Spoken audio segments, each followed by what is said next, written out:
TRS అంటుంది మేము ఒత్తిడి తేవడం వల్లనే అరవింద్ తెచ్చిండేది, లేదంటే మా భయంతో అరవింద్ తెచ్చిండు. అంటే నా చేతి పెట్టి బాండ్ పేపర్ చేతి పెట్టి దిద్దిర్రా? ఓలు పట్టుకురు చేతురా? అది మా భయం టీఆర్ఎస్కి వెళ్ళి ఓలు పట్టుకున్నారు చేతు దిద్దిచ్చిర్రా నాతోటి bond paper? From bond to board ఇది ఒక ప్రస్థానం. ఇది టీఆర్ఎస్ కు క్రియేటివ్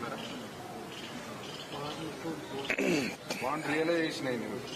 బాండ్ రియలైజేషన్ ఇప్పుడు బీడీ పరిశ్రమ బీఆర్ఎస్ అన్నది బ్రదర్ ఊకే అడిగి అది భూస్థాపితం కాబోతున్నది.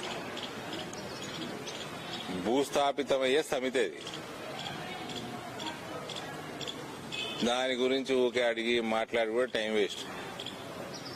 ఆమె జైల్లో వచ్చింది, మళ్ళీ ఎప్పుడు పోతుందో తెలియదు. ఇవాళ అన్న జైలుకి పోతాడు తొందరగానే, పోయే లక్షణాలు పుష్కలంగా కనబడి.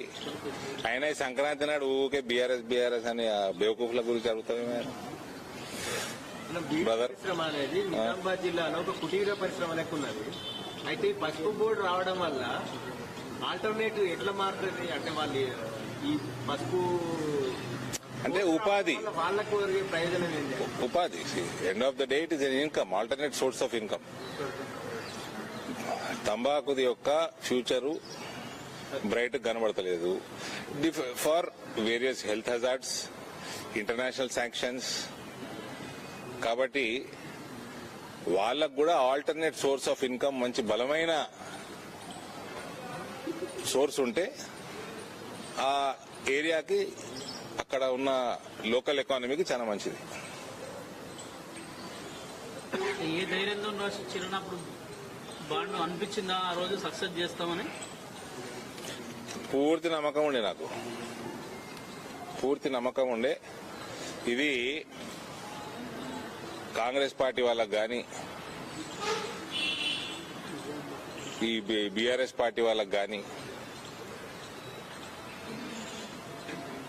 వీళ్ళకి ఎంతసేపు రాజకీయాలు, అవినీతి, పైసలు సంపాదించుడు, స్వంతంగా పెరుగుడు, వీటి మీద దృష్టి ఉండే గాని ప్రజల మీద ఎన్నడూ లేకుండే. అందుకని వాళ్ళ పరిస్థితి ఇట్లా తయారైతా ఉంది దేశం మొత్తం.